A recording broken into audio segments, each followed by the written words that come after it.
Hello, hello, and welcome everyone to the Emancipated Citizen podcast, where we present to you the stories of some of the bravest men and women out there, standing up for their freedom and their individuality against authoritarianism, against oppression, and telling us about their struggles. I am your host, zacaalrayyis. With me is Benjamin Snow and Anas. Yeah, for the first time, our guest is physically with me while we're interviewing. Hey, Anis. Yeah. Hey. Getting into it, today I am going to be, interviewing Ben a little bit and also trying to present some of what Benjamin has been up to over the past years, because it is something that is truly extraordinary, and I don't think we've quite talked about this on the podcast, but it has always been something that is going on in the background. Yeah.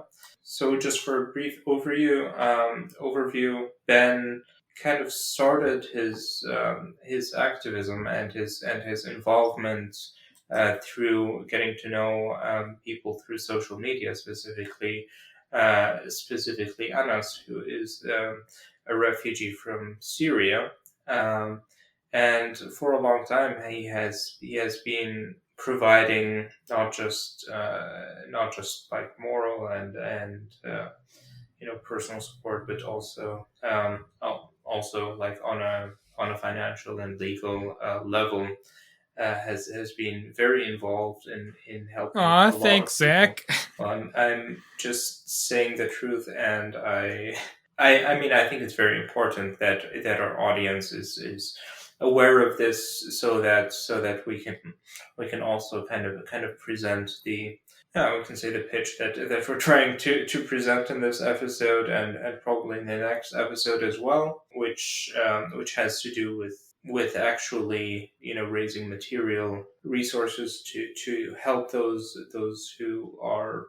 who need to either be relocated or need help to get to safety. And so like I was saying, Benjamin has been very active talking to and supporting refugees across the world. There are people within, like, who have been on the podcast who have been immensely helped by Benjamin's goodwill, and also through the Atheist Support Network, which we are both involved in, and part of how we connected.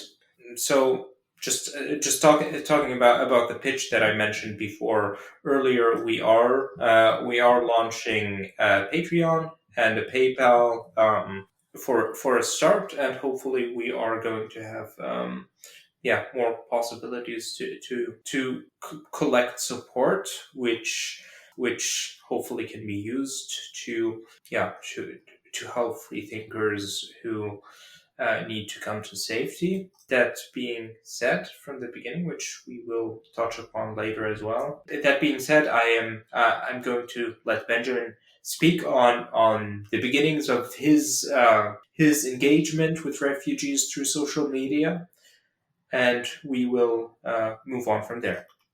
Yeah, started in 2017 when Anis and I met on Facebook shortly after I got back to the U.S. from my time in Peace Corps. Sorry, 2007, you mean? No, 2017. 2017, okay. Right after I got back from Peace Corps, and talked for a while. I don't really feel like going back to our first conversations, but right now we don't have the time. But Anis had just gotten to Egypt after fleeing Syria. Do you want to tell us anything about that trip? Yeah, it was quite the journey. I actually went from Syria to Sudan and from Sudan to Egypt through the desert. It was like a 24 hours journey through the desert with no stops. So yeah, it was quite the journey. I made it to Egypt in late 2017, and that's when me and Benjamin met. Yeah, it's something that we've actually talked about, I think, on our 10th episode with Stephen Watt from Northern Lights Canada. talking about Welcome Corps, and I don't know if it's called Welcome Corps. Actually, about well, Canada's private sponsorship. Welcome Corps was based on it, and did not exist at the time. Yeah. So that was some years ago. We talked to Stephen Watt about private sponsorship in Canada, talking about the process of people maybe like meeting refugees on social media, primarily raising money, making sure that they have a support network within Canada when they come. They are they're able to integrate in a manner that is astonishingly effective, much better than quite honestly a lot of other systems around the world. You can go back to our 10th episode if you would like to listen to that conversation. Like Ben said, at that time, and now that Trump is president, unfortunately, Welcome Corps in the United States did not exist in that way. But Welcome Corps, the private sponsorship program, was launched for a brief period of time during the Biden administration, as far as I understand, before it was discontinued. And just going back to the point of just human connection and meeting people on social media. Do you remember how you guys met and how this connection started? It was through Facebook. Yeah, as I recall, Honest was just made a post in a group we were both in asking if there was anybody in Cairo he'd like to meet who, ex-Muslims. And I just contacted him and we stayed in touch since then. Did you Yeah. even meet anyone with that? No. It was a very generic type of engagement. I mean, to be honest, I did not expect a lifelong relationship to come of that post, but that's what happened. Yeah, I mean, I guess some of the wildest coincidences are what lead to some of the most significant developments in our lives, right? Yeah, correct. Yeah, and I eventually just started putting money aside to sponsor him eventually. When I first started, it was before anyone even thought of Welcome Corps, or at least before anyone thought about Welcome Corps and spoke about it in a way that I would hear about. I just put it aside in case we might be able to find someone in Canada to sponsor on us. Could maybe be one of my family members there if I could convince them to. Think that's in the cards. But just some of my tips from delivering and the money I got for being in the COVID vaccine trial, which in addition to being about $1,000 for the sponsorship, also meant that I got the vaccine before my rather high-risk parents, which also left my dad going, so why is it the healthiest person in the family is getting it first? Mm-hmm. And then going, oh, right, when I reminded him that I told him how he could have signed up for the trial too. Yeah. So yeah, basically you went through medical experiments to support somebody on the other side of the globe. Don't be fooled. A big part of my motivation was to get the vaccine as soon as possible. I guess, yeah, whatever. In any case, I mean, you guys probably met through a common interest, a common identity. You know, you're both atheists, you're both non-religious, and you're both presumably very like it's important to you guys to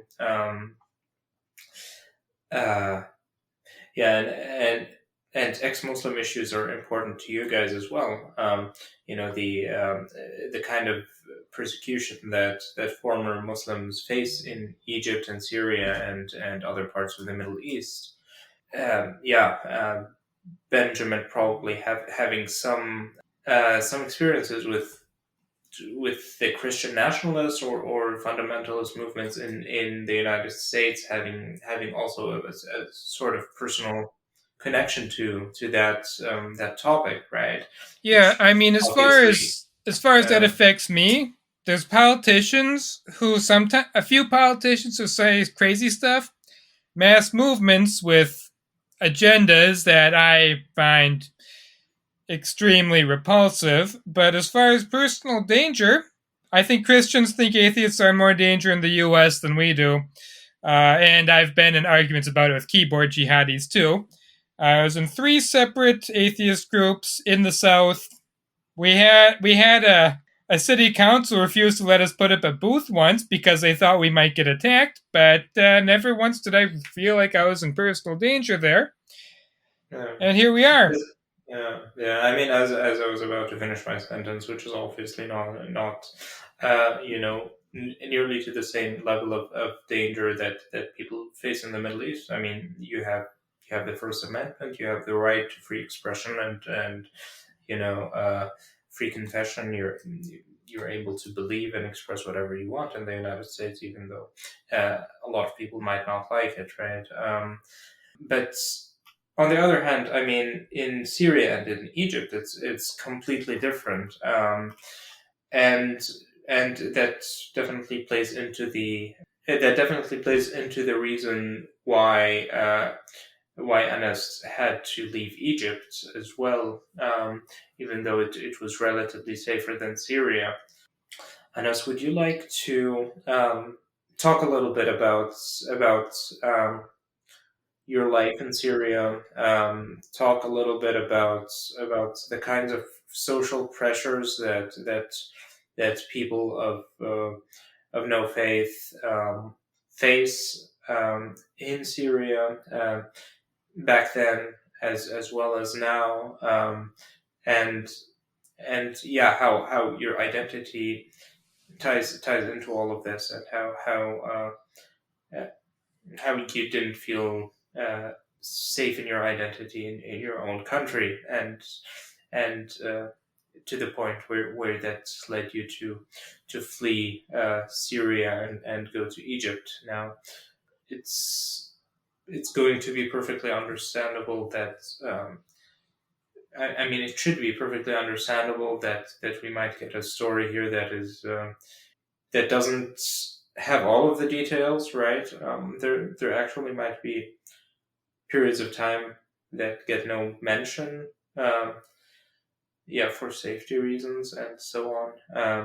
But do tell us what you can tell us about your journey from Syria and to Egypt, and then we can move on to your life in Egypt from there. Sure thing. I mean, growing up in a conservative environment or a conservative country, as someone who is questioning religion and the Middle Eastern social construct as a general, I believe, I mean, it was so foreign uh, that I honestly did not know words to describe, the type of mental process that I was doing. Like, criticizing religion is something that is so prohibited that you can't put it into words back then to me. Um, so yeah, I mean, it was really difficult to question religion or critique religion or start to rethink one's beliefs when every single person in your life that you either talk to or even see believes that ideology or that religion. And add to that the conflict that took place in Syria. I mean, it only um, increased the complexity of all of that, and brought up a lot of extremism to the surface. And to be honest, like, if I would summarize my experience or my state at that time, it would be lost. I was lost. I was lost between what's happening on the ground, the immediate danger, the physical danger that I am put through every single day, and also the intellectual danger, the emotional danger that is surrounding me by people who believe that people like me should be killed, or people having other different perspectives or different opinions about religion should be killed. So yeah, I was pretty lost. I was feeling alone. I, as I said, I didn't even have the vocabulary to describe the the mental process I was in. Like, I didn't know what an atheist is. I didn't know uh, what it means to leave religion. I didn't know that someone can leave religion in a practical sense. So yeah, and but there is one thing that I was sure of, is that I do not belong to this place. I did not belong, and still don't belong to that area of the earth. So Yeah, I knew that I had to leave. I knew I had to get out some way. And I started working on that from, I would say, like 10, 12 years ago. yeah, yeah. I mean, the ex-Muslim identity is something that I've talked about extensively in one of our more recent episodes, as specifically with Muhammad Nawfal, is is something that I have increasingly come to understand as something that is not chosen or adopted, but rather imposed by an intolerant society. And what I mean by this is that Islam as a cultural identity is something that is exclusively enforced in such a way uh, that is very totalitarian in a way that if if you question any of the tenets of the faith, if you let go of certain practices, in some extreme cases, even if you're just a vegetarian, for example, religious extremists are going to pronounce you as an apostate, because you have certain points of disagreement, or points where you jump from, in making, for example, moral assessments. And I mean, this can go to a lot of different things. From you can be pronounced to be an apostate if you are, if you have same-sex relationships, for example. If Yeah, you have some absolutely. sort of a queer I, identity, if I, you Wait, you got pronounced an apostate for being a vegan? Yes, yes. I mean, Good lord. yes, there I mean, were you can, there were individuals who have yeah. directly said that, and I mean, listening to said music that is I should be killed. prohibited, Benjamin. Yeah. Of Like, course. doing anything, like wearing tight jeans is prohibited. Yeah. Having Yeah, certain haircuts as a Yeah. man is prohibited. Piercing, tattoos, Yeah. like, it's so easy to be on their bad side. Yeah. Oh, no, no. I was just stunned that you don't even have the freedom not to eat meat. Just seems yeah. It's stunning. a Yeah, it's because, a like, are you smarter than Yeah. God, who made or created these animals for us to Yeah. eat? So exactly. Yeah. Yeah, I found that I just find the taking the freedom to not do something to be worse than taking away the freedom to do something, but that's neither here nor there. Yeah. yeah, I mean, to be fair, I guess it's more of a stance that fundamentalists will take against people who have an ethical approach to something like vegetarianism or veganism, yeah. and the Like, how idea the how idea dare you behind it. how dare you feel Exactly. sorry for animals? Yeah. How dare you? The idea, yeah, exactly. The idea behind it is that we all need to adhere to a specific moral standard that's set in stone, and Exactly. And and there is no if you leeway. can. Like, there is no leeway in that specific set of standards or And the ethics. reason why I mention this, and I'm increasingly mentioning this if somebody's been following us for the last period of time, I maybe you'll notice that I'm approaching the topic of ex-Muslim identity in this from this different angle because I've also noticed that in the West, for example, people and especially in less strict and less fundamentalist Muslim communities, just like it is with all moderate and peaceful communities, whether it be Christians, Protestants, Catholics, Buddhists, whatever it might be, where you have a certain vague overlying cultural religious identity that ties into ethnicity in a significant way as well. And you do also see people from like Western and liberal backgrounds who might identify as like say an atheist Muslim, or I mean I guess this is somewhat of a more extreme example, but I mean even like a vegan Muslim, a gay Muslim, you know, Yeah, certainly. a yeah,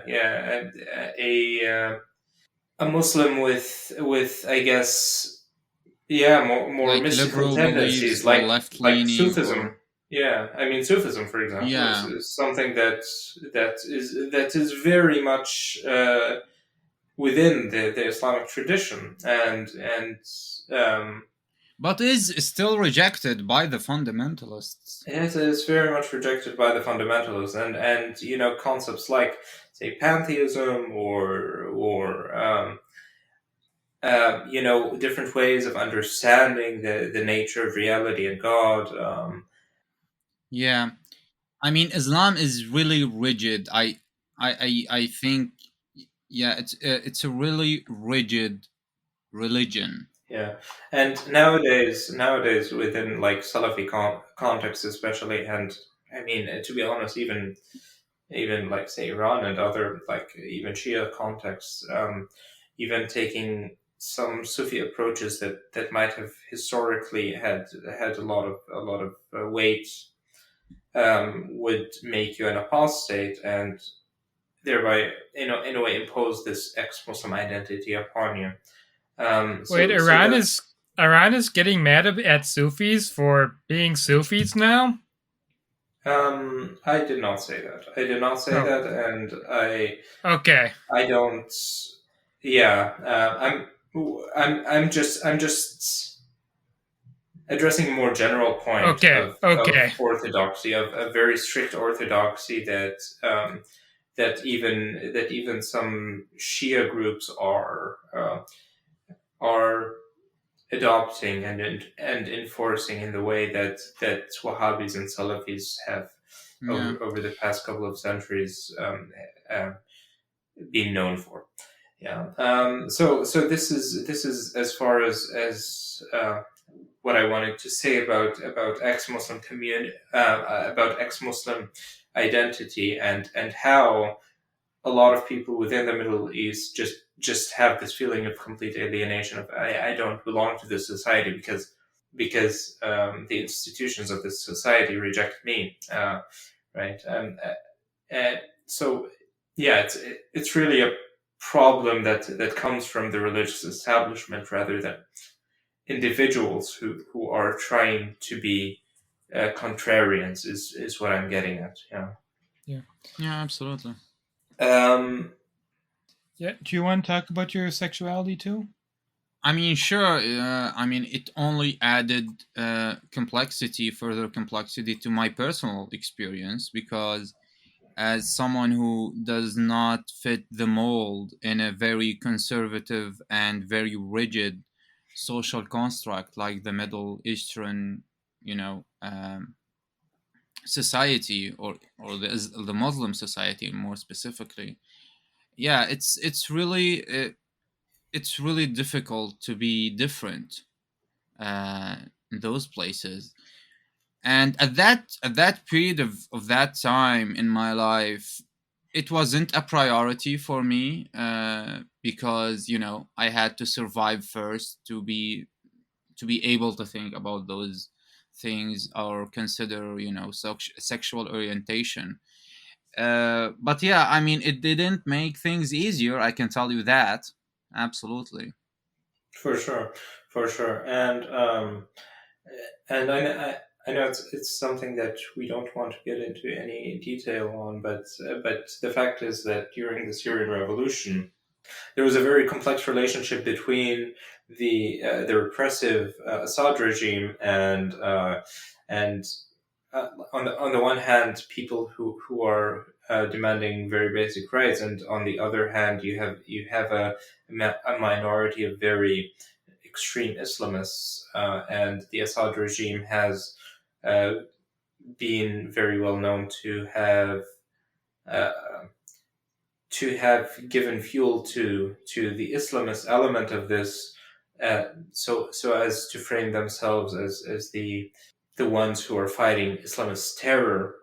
And one of the effects that this had is certainly in some parts of Syria, in many parts of Syria, yeah, very a lot more strict Islamic norms were enforced than probably ever before. Yeah. Yeah, and I have We need only to mention the era where ISIS ruled great parts of that region, and the kind of draconian rules that they enforce. Uh, and yeah, and I have a I deeper don't think the comment details about there are necessary in this at this point, because most of our listeners are probably familiar with. yeah. I have a deeper comment about that whole choice they made too.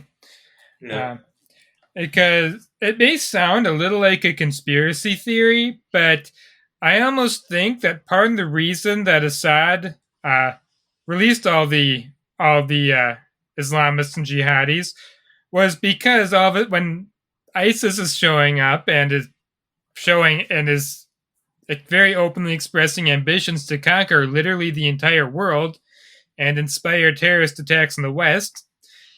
It meant that they'd get the U.S. and the rest of the NATO air forces dropping bombs on their enemies, which is their first advantage to doing it. And if Russia was involved in that decision at all, almost makes me think that they were hoping to undermine the West by causing refugee flows.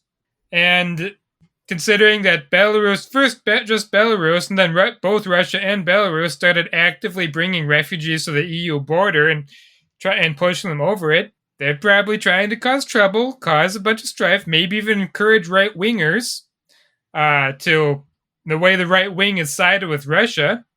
It's helped Russia that way.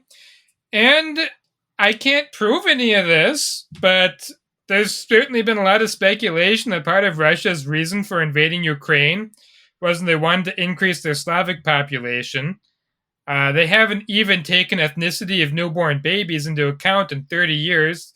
No one knows exactly what the ethnic makeup of Russia is these days. There's significant reason to believe that non-Ruskies have been having more kids than Ruskies, and the Ruskies leave Russia at higher rates. It's almost like that they wanted to cause a refugee flow of Middle Easterners just so that what they're suffering happens to the EU as well. And this is all assuming that ethno nationalism is a big motivation in Russian policy. It's hard to really be sure. Yeah, I mean, there's definitely a lot to say about the relationship between the Kremlin and far right elements, both in Germany and wider Europe, and the United States as well. Um, we all know that the Kremlin interfered in the 2016 presidential election to get Donald Trump elected, for example. They're all convinced that was completely made up now. That it's all Of course, propaganda. of course they are. Yeah. Me and my buddy Putin, we've been through a lot together. So don't you say a bad word about him, Zelensky. You remember that? Yeah, that's. If you ask him at the White House, yeah, he's like Anyway, we could go on for hours really, talking about the relationship between Trump and Putin, and just the bizarre nature of those, like, even the way that those things are denied betray so much about the deep relationship that they have with each other. But this, yeah, this isn't the Yeah. topic It's for so much today's easier to tell these things episode. when one of the participants clearly has some sort of dementia. Yeah, yeah. So, in any case, I mean, it isn't the topic for today's episode, even though we will circle back to Donald Trump and the situation with refugees and migrants in the United States, because it is very relevant to this as well. But going back to Anas's story, and Anas, you struggled a lot in Syria.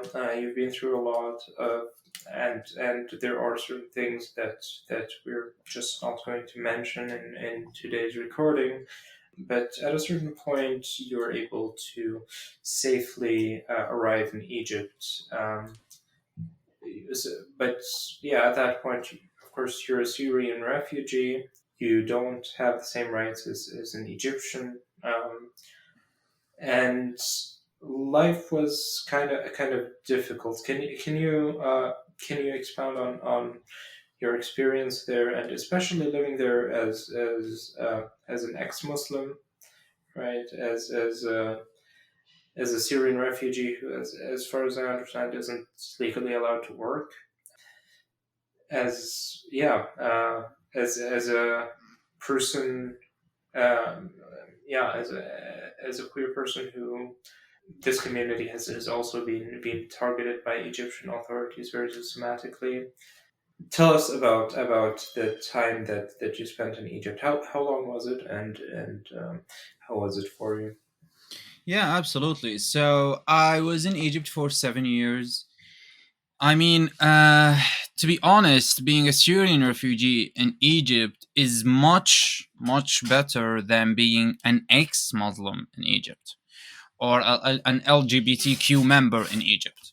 So, uh, all the issues that I had, I mean, most of them, especially in the better part of the period of time that I spent in Egypt, were because I did not belong again to this conservative society, as in being an ex Muslim and an LGBTQ member.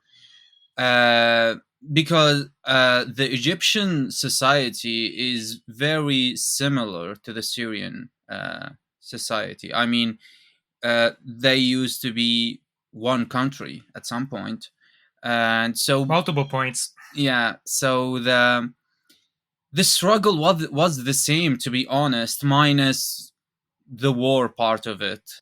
Yeah, in the beginning, as someone who just got out of a war-torn country, I was actually happy that I got out, and I was really glad that the situation in Egypt was the way it was, because at that time, everything was easy. There wasn't large numbers of refugees in general in Egypt, or Syrian refugees specifically.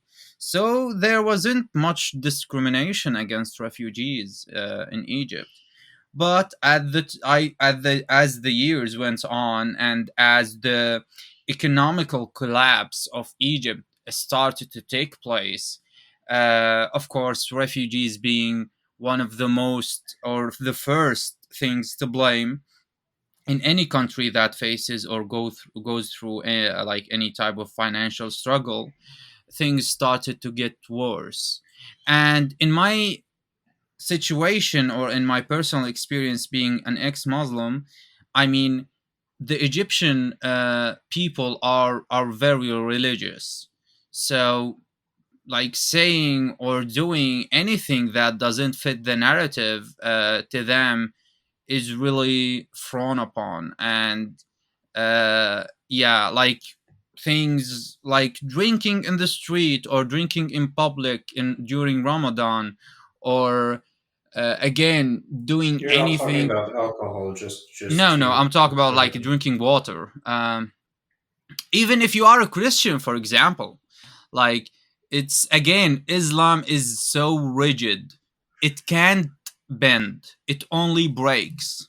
And actually, I think that's why there are, at least in my experience, much more ex-Muslims than ex-Christians, because Islam doesn't really, like, it doesn't allow you to function within its boundaries without being strictly following all the ethics, or like the moral compass of God or Islam. Like, you either do it all or not do it all, at all. So anyway, yeah, in the last 3 to 4 years after 2020, things really got bad in Egypt for everyone, for refugees, of course, more specifically for Syrian refugees, even more specifically for ex-Muslim LGBTQ member Syrian refugees. It was very dire. I was very limited in the things that I can express, say, do. I lost my ability to work a decent job. I was really.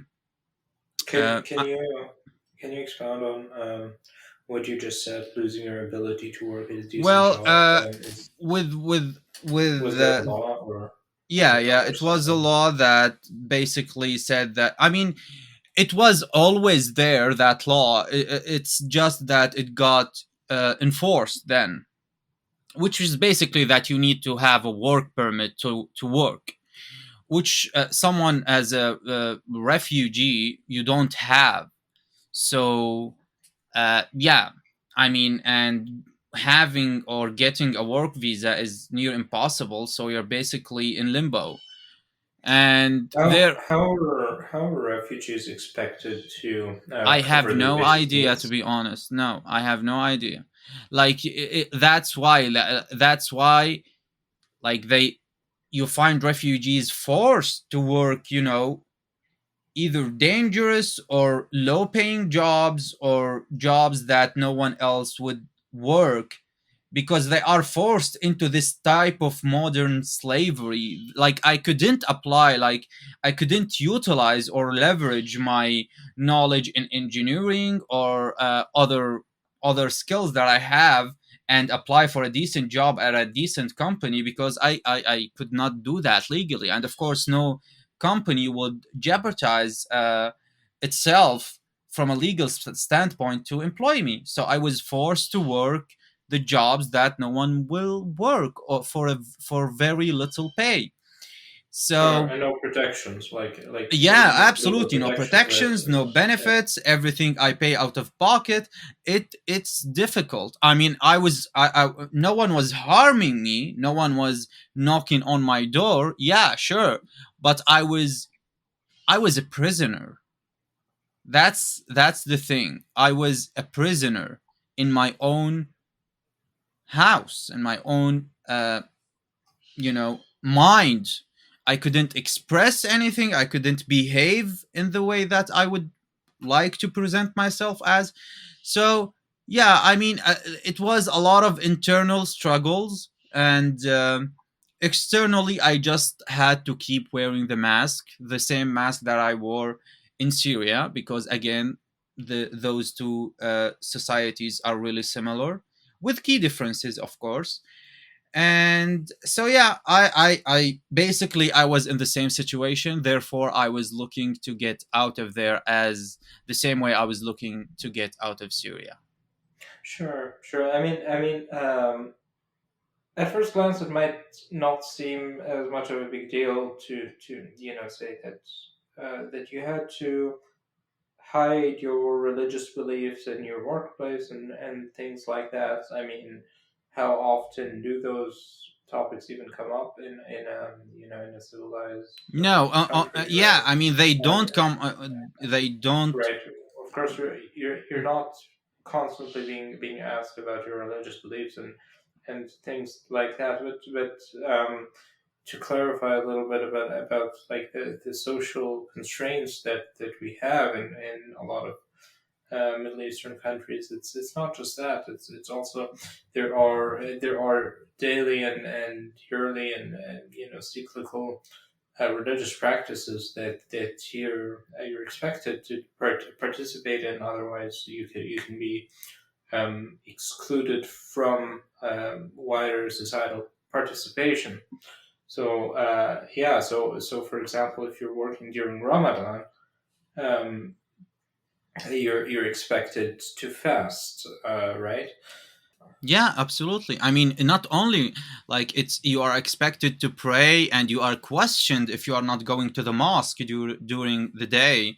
You are Yeah. expected to fast, and I mean, And if and does that have concrete like employment I mean, sure, consequences? I was fired for drinking water during Ramadan, which is something that is absurd, and like it's a badly written uh, comedic story if anyone from the Western world would hear about it. But I mean, that's the reality of living in these societies. That's what I mean when I say I was in a prison. There was a set of rules that I needed to follow, whether I believed in or not. And the option for not believing in those rules wasn't even there. So Yeah, it's like a pretend game, but a very cruel one. of course, of course. I mean, yeah, it's an incident that really shocked me. Even even as a person who comes from Saudi Arabia, I mean, Yeah. Benjamin texted me, or told me in conversation at one point that you were fired for drinking water during your job, and I mean, I was just completely perplexed by that.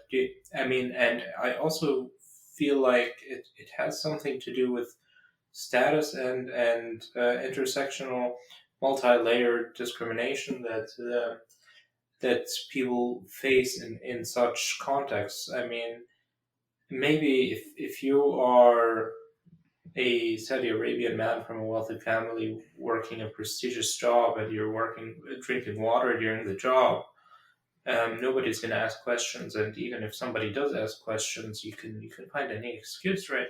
I'm sick, whatever. I'm on my period. Whatever you like, just find an excuse. But do, I mean, do you think? Yeah, I mean that this is a wider issue. I mean, Yeah. maybe if you weren't a Syrian refugee, that something like that, like this kind of audacity, wouldn't nobody would dare have this kind of audacity there. I mean, Yeah, yeah, yeah, of course. can't you Like just come up with any kind of excuse at that in such a being situation? being a refugee and working like a low level job, and working with uneducated, mostly illiterate people. Yeah, I mean, that plays a big role in it, and it's much complicated and nuanced than just being drinking water during Ramadan. But that's, Okay. yeah. And Benjamin, this is one of the many incidents that raise your attention to Anas's situation, and drove you to invest in his welfare and try to sponsor him. Um, I would like to go back to your side of this story and from the beginning of the fundraising effort, what you had in mind in terms of sponsoring him. As I understand at the beginning, you were looking to get him sponsored to Canada through some other groups, maybe. So yeah, not too long after that incident, we found out that Welcome Corps was being made. That Welcome Corps and Peace Corps both end in Corps. Absolutely not a coincidence. A lot of the people founding it were in Peace Corps. Uh, I actually met one of the people who's been helping us with a lot of logistical stuff in a talk about Peace Corps, an online talk about Peace Corps Georgia, where I just mentioned that I was in a different country and mentioned that I was hoping to sponsor a refugee, and somebody involved in that program contacted me, and we're still in touch. And contacted friends I knew when I had moved about a year before that. One of my friends from Peace Corps is in the city I'd lived in before, and looked into sponsoring him. But what just made the most sense was moving back to my home state, where I have a few family members who are happy to be in the sponsorship group too. You need to have five or more people in the sponsorship group, just like the Canadian private sponsorship. Uh, Citizens or permanent residents. So we were able to get a group. There's actually a group of 7, and then one had to move to another state. Uh, all near where I grew up. So I just moved home, and we're able to sponsor him. Little after we've finished the recording, I'm going to be picking up my family members from the airport. So we were able to. So right after Welcome Corps' option to sponsor someone you know became a possibility, we were able to fill out the paperwork and get it started. Do you want to talk about your end of that process, Yeah. Anas? Well, to be honest, I was getting really desperate and I was losing hope. Actually, in 2023, I was struggling a lot with mental health, and I went into a very dark, depressive episode that lasted multiple months. So the reason for that was that we weren't getting anywhere. I wasn't getting anywhere, meaning I didn't have or couldn't uh, build a plan to get out of Egypt in the first 4 or 5 years I was there, and it was getting to me. It was really making me feel hopeless. So when Welcome Core uh, came out of came into existence or existence, sorry, uh, it gave me hope. And to be honest, I was very doubtful of the whole thing because the US isn't famous for programs like Welcome Corp. So, but yeah, I mean, it took them a year to start phase 2, which is like when you can select or name the refugee or refugees that you want to sponsor. And we went through the process. We were extremely lucky to have it done in less than a year, and you know being able to arrive here just 2 weeks before everything went down. Yeah. No, I mean it was a completely nerve wracking experience, even It for was, Yeah. me. yeah. And it didn't help that I had multiple skeletal problems at the same time. I mean, I wasn't as directly involved as Benjamin and his wonderful family, but I mean, it was completely nerve wracking. The incidents and the problems that Anas was facing around the end of his time in Egypt. Like I said, there are certain things that we're just not going to get into. But a complete relief as things finally started to look positive there.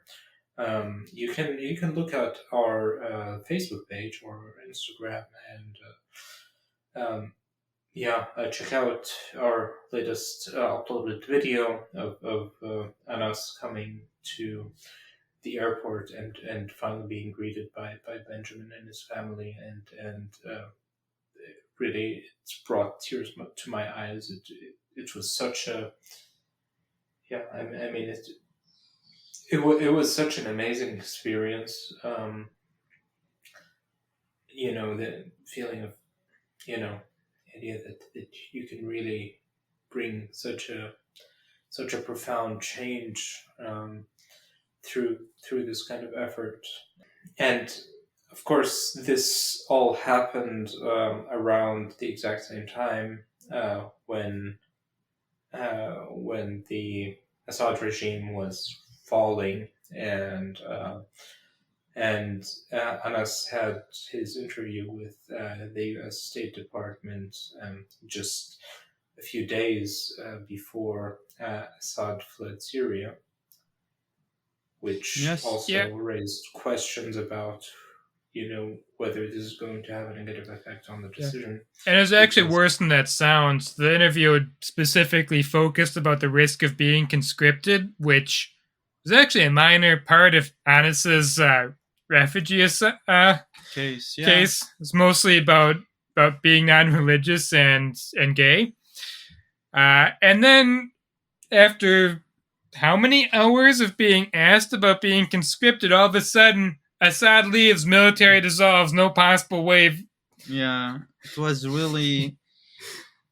It Yeah. was really like Yeah. a weird coincidence, I would Mhm. say. Like I certainly did not expect that to happen, and I mean the interview itself, the focus on being conscripted into the Assad army, that being the main focus point on in my case was really really weird. But again, I mean the U.S. government works in Yeah. mysterious ways, so. Yeah. Uh, And it almost sounds like just putting him on edge was the point to me. yeah, yeah. I mean, I answered the questions I was asked. I did what they wanted, and I went through the process just that as they want. So I didn't really have anything to be fearful of, other than being, the case manager or the USCIS officer, just focusing on this aspect of my case, knowing that this is the least important aspect of it. But no, seems that all was either like a mind game he was playing with me to see if I'll crack or something, or that it was something that he just needed to do, like a protocol or something. I have no idea, to be honest. But yeah, after, I mean, I did not know that. I did not have that peace of mind um, until after like 2 weeks. So I had to spend like a week and a half after the Assad regime fell, not knowing that I was approved by that USCIS officer, although the main reason or the main thing that I was questioned about no longer exists. one of the one of the main things that we like to talk about on this podcast is the nuance that different refugee cases have. That individual cases and individual grounds for persecution, be it for being ex-Muslim, being LGBT, and so on. They can vary, and they can be very nuanced. And you can have countries that are generally safe or not particularly dangerous for most of their populations, but people from certain identities are very much in danger. I mean, you can take a look at Malaysia, which a lot of like in a lot of contexts is considered to be a safe country of origin, which in within a certain context is true, but as if you've listened to our episode about Malaysian ex-Muslims, you'll see that there are also struggles that individuals have that are quite nuanced, and yeah, and maybe don't directly connect to something that affects everyone, right? And this is generally the case for subsidiary protection, which is legally a little bit different from the right to asylum, which, yeah, there are legal details that we don't have to get into right now. But the fact is, just because, for example, Syria right now is no longer under the Assad regime, and this issue of conscription isn't as much of a concern, right? You still have a lot of very genuine worries that religious minorities have. Yeah, most importantly, whether we're talking about Alawites uh, you know, or Christians or even ex-Muslims, right?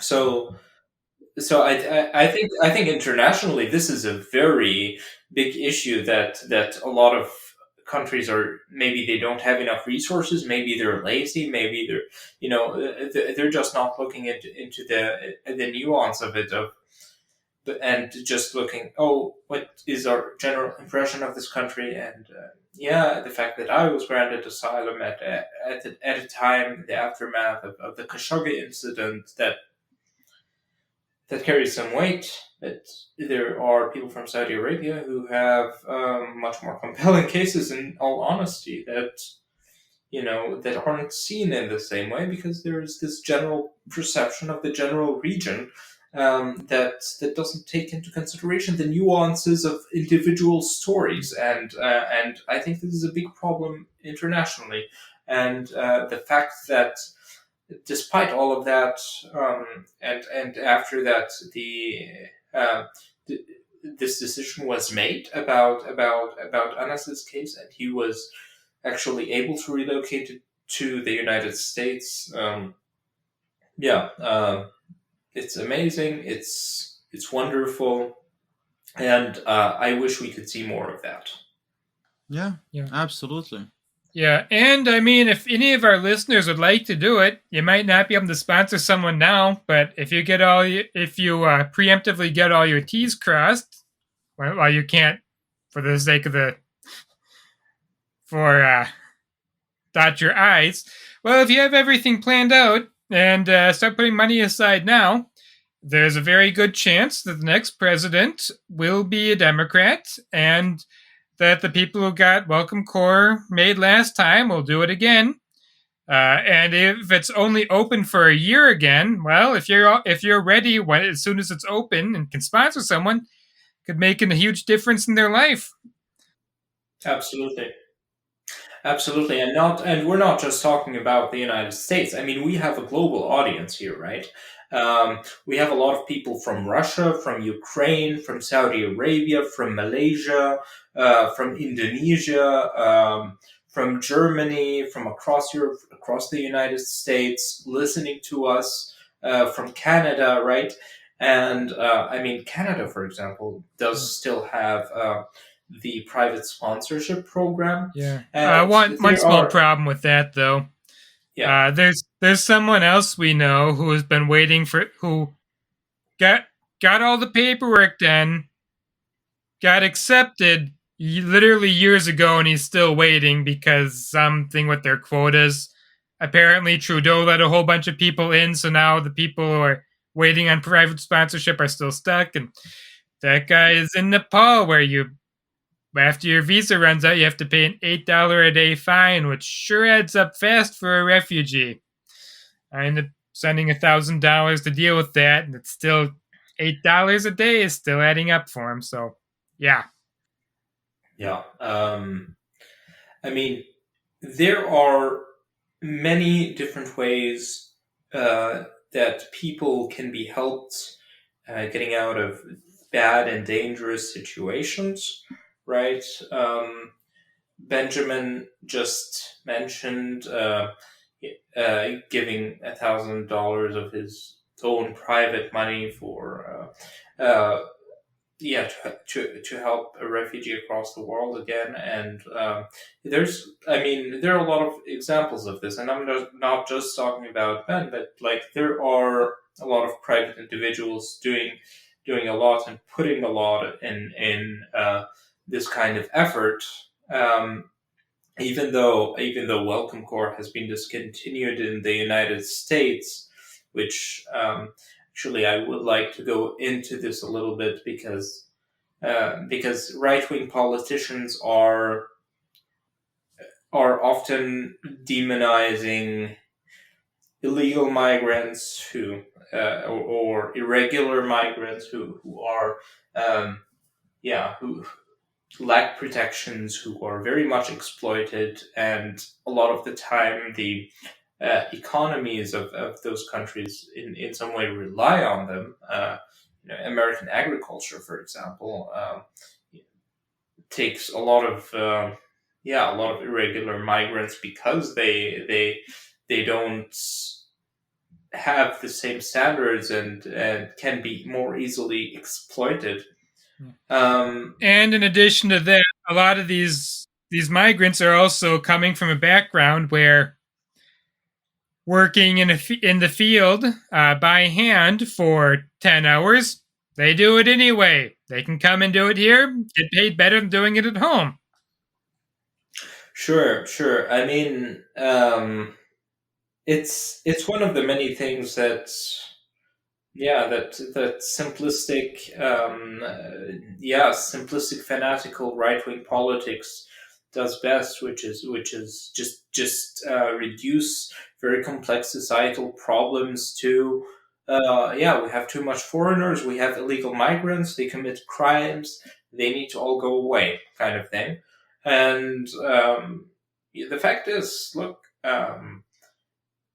irregular migration is a serious problem both in the United States and in Europe. We have a dysfunctional system that is empowering human traffickers who are also very much exploiting and abusing refugees all the time. We have a system that empowers this kind of behavior. I mean, to go back to a meeting that I was in recently. With a Moroccan woman who was in serious danger, who also was recognized to be in such serious danger by multiple European governments, but a lot of the time they don't really have the mechanism to provide safe passage to people that they know are in need of protection and potentially are also capable of being a great contribution to the society. They're like, no, you just come to our borders and then you can apply for asylum. How are you going to do that? Of course, you're going to do that through human traffickers. So the fact that we don't have effective systems of safe passage for those who truly need it, this very much empowers global human trafficking. And look, I mean, when people need something as much as they need safety from war and from persecution, there's no amount of laws and there's no amount of regulation and border control that is going to stop them from leaving the dangerous situation that they are in. It's only going to lead to the human trafficking market being concentrated in the hands of people who have a lot of who have enough power to bypass those laws and charge more money and exploit refugees more, and they're the ones who win in the end, right? And for this reason, I think it's incredibly stupid and incredibly irresponsible, not just for like Donald Trump, but also like the emergent German government right now, which is considerably more right wing than the previous one. They come on the stage with a message of, we have a problem with illegal migration. We're not in control of it. There are, there's a dominance of human trafficking rings and so on. And of course, there are bureaucratic dysfunctionalities that make it so that a lot of refugees are left in limbo, so that they can't provide for themselves, and they can't live a normal life and might succumb to addiction and a lot of other problems. But and through this kind of messaging and effort, curtail safe ways of passage for legal and regular documented migration of people who were vetted, who were checked, who we know pose no ostensible danger, that we know a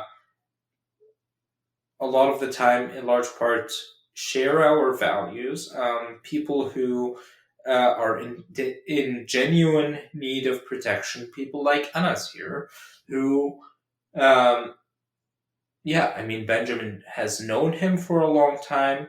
He and his family are willing to support him. He is getting integrated into American society at such a fast pace that really, like something you would never expect in Europe, because unfortunately we do have an issue with irregular migration, which, please do not understand this do not misunderstand this as giving any credence to the xenophobic far right parties that are trying to blame everything on foreigners. I'm talking about a systemic problem of integration and migration that we need to get on top of. We need to provide safe and legal pathways for refugees to relocate. And what Donald Trump is doing is completely counterproductive to long-term prosperity and safety and migration that is accounted for in a reasonable manner. Yeah, and on top of that, just something particular about this. The way the Trump administration puts countries on blacklists. If you accept the premise, even if you accept the premise that there's an inherent danger of having Muslims come over, which certainly it's not that simple, they block out entire countries. Like, not letting anyone from certain countries come over. That smells like ethno-nationalist motivations, not like any sort of security motivations. And on some level, yeah, Yazidis should definitely be treated different from Muslims in the refugee system. They've experienced 22 genocides at the hands of Muslims. I'd say there's a strong argument to be made that we should just let all 500,000 Yazidis in the world just all move to one place. They don't seek converts, which is kind of the root of religious violence in general. They will not in any way be a threat. And so many people voted for Trump talking about religious persecution, and now he's locking out all Syrians, including Syrian Christians. And funnily enough, they did talk about letting white South Africans come to the U.S., and, well, my least favorite immigrant is a white South African. Oh, yeah. I completely understand, and I agree with your sentiment completely, even though I'm not in the United States. But this specific immigrant that you're talking about has completely wreaked havoc on German politics as well. I'm also involved in advocating right now for having this individual banned from entering Germany, and I hope people in the UK and people in Austria are also. Some people are working on it, but I hope it really goes through. Somebody openly displaying Nazi symbolism, relativizing the Holocaust in front of the German parliament, supporting far-right neo-Nazi parties really has no place here. And Germans of course, are also becoming increasingly aware of this. A majority of Germans are now against the idea of supporting Elon Musk's businesses or buying a Tesla, even though Tesla has seen quite a substantial growth in past years in Germany, but now it's plummeting in a way that that should be expected, honestly, considering his completely antisocial behavior and behavior that's destructive to international peace and politics. I mean, yeah. Yeah, and I mean, on some level, yes, if we have a constant flow of Muslim immigrants, and then they have a higher birth rate than native population, yes, that is how you get demographic changes. The Catholic population in the U.S. is here from the same process, and that's part of my family history. And I will never, and I will never can never fathom why there's so many Catholics I know who are upset about Catholic immigrants, Hispanics coming to the U.S. It's kind of fun. I mean, the second most, like the party with the second most involvement from people with foreign backgrounds does happen to be the AfD, which, if you don't know, is the neo-Nazi party in Germany. So yeah, I mean, actually, it is quite a phenomenon that we see, that old migrants are complaining about new ones, and it's like, yeah, I want to close the door behind me, because if too many people come after me, then I'm going to be grouped into the same category, and the problems that they're causing might cause me to be expelled, or that kind of thing. Oh, I met a Russian immigrant to Germany in my travels. We were in Sri Lanka, who was talking about how Arab and Turkish immigrants should make an effort to integrate. So yeah, and I mean, yeah, on some level, people of a wildly different religion may have different practices, and certainly we were talking about the problems with Muslims being upset about people who don't follow exactly their beliefs, and yeah, there's a little bit of that among Muslim migrants. You did mention a little bit ago the support that you've been providing to other refugees across the world, and this is, of course, in addition to investments that both I and Benjamin have been making towards this podcast. I mean, the equipment, the software that we use, the time that we spend in editing and producing those shows.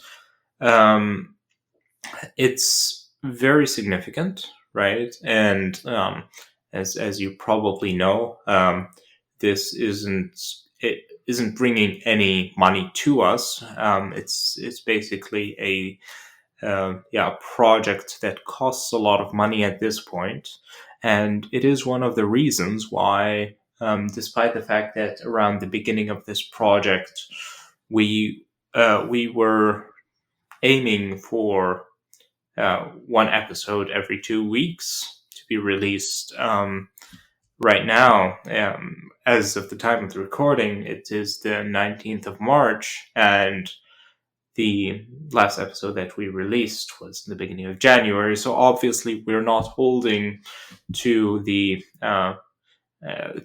goal that we set ourselves at the beginning. Quite honestly, I don't think it's feasible with the resources that we have at the moment, both in terms of time and money. Yeah, I'm about to go On back to top, 60-hour work weeks. yeah, on top of the financial investments that are being made, both I and Ben work multiple jobs. So finding time to really work on this, which is really close to our hearts is practically very, very difficult.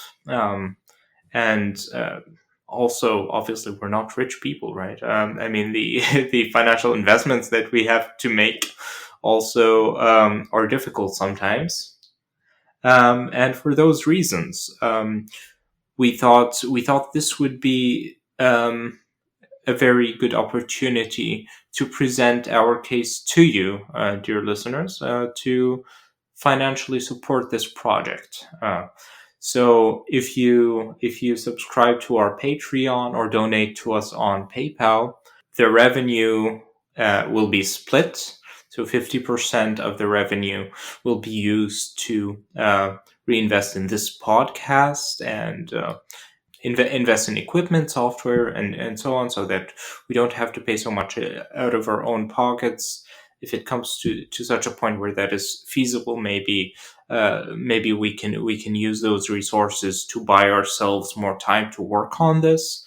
And the other half of what we hopefully will receive from you is going to be invested in helping refugees, other refugees, further follow their dreams and try to get to safety and start a life of dignity. Yeah, and about that, So um, so yeah, yeah. so for the time being, half we set aside for podcast expenses, other half for either future sponsorships or helping Anas or his family. Um, if we get enough, we might actually split. I might buy a house and maybe use it to get a mother-in-law suite in the backs for future sponsorships if Welcome Core comes back, and that looks likely. One of the rules is that the refugee cannot live with the sponsors unless they're family. Apparently, that's because some of the people sponsoring Ukrainians were saying, sure, I'll sponsor you if you work with me, or were creepy men hoping to get a wife out of the deal.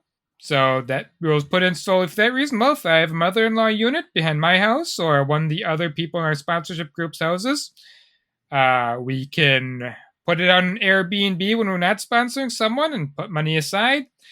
And then we have a place for a refugee we're sponsoring to live that is separate from us. They have their own space. And it will allow us to sponsor them without legal difficulties and just really cuts down on the expenses in the whole deal. So I don't know if we'll be able to raise enough for a mortgage payment for a mother-in-law suite, but if it goes that well, that is great. Let us start with baby steps and just make sure that the costs that are already tied to this podcast are covered without me or you having to pay out of our own pockets, and yeah, and hopefully that we're able to help refugees in some capacity, and then we will see if if there is some potential for growth to do even more things, then that would be very much welcome, and every cent would be put to good use. Benjamin, if I may ask you, I don't think I even know the figure. I haven't asked you before. Within this whole endeavor of sponsoring Anas, how much did it cost you personally? Now that you mention it, I think the minimum to have an account set aside for him was 2,600 or so, right? Yeah, $2,550, I think, per individual. So if you are sponsoring more than one refugee, you can, multiply that number. Yeah. It's not even a multiplication since the rent is less. There's a whole formula. It's on the Welcome Core page if you can even still get to it. I don't think you can. But I had $4,000 set aside for him. Right now, I think 3,500 still there. One of our friends is hosting him for rent free, so that's helping out. One of my family members have been helping with food. He's also getting food stamps. So it's been within the price range of a normal person all around. Since we were able to avoid paying for rent in this time. And so, yeah, and I've still been supporting his family since he got here, and before he left, that wasn't even included in that. Came out to about $400 a month after he was banned from working. I think it was $200 a month when he was still working after the war in Ukraine started, and all of a sudden life in Egypt got a whole lot more expensive. And Sudanese refugees are pushing up the cost of housing too, or landlords are saying Sudanese refugees are pushing up the cost of housing, as the case may be. And yeah, obviously, an average American worker is not going to be able to cover these kinds of expenses on the long term, and especially if we want to scale it up, it's just not going to be feasible. We really want to be able to stick to a schedule where we are able to release one episode every 2 weeks, maybe aspirationally at the beginning every month at least. Bring to you more of those stories, help more people, and so on. So yeah, consider making a one-time donation through PayPal, or a regular donation through Patreon, so that we would have a secured source of funds to further these projects. We would really appreciate any support. If you made it this far into the podcast, I hope you've comprehended and are able to really appreciate the this project, and we look forward to your participation. All right. Yeah. And if somebody Anas, doesn't have money but does have time and would like to edit for us, that would be amazing too. all right, yeah, our contact information is always in our descriptions. As of now, our PayPal and our Patreon as well. Benjamin, Anas, any closing words before we wrap this up? I'm gonna close with saying that it's really like having such a substantial positive effect on someone else's life is, I think, something one can only do one time in their lives. Like I really cannot I cannot express how grateful and how thankful I am for Benjamin and all of the sponsors that participated in my sponsorship. But at the same time, I'm eager to be in a position where I'll be able to help other people that are in the situation I was in.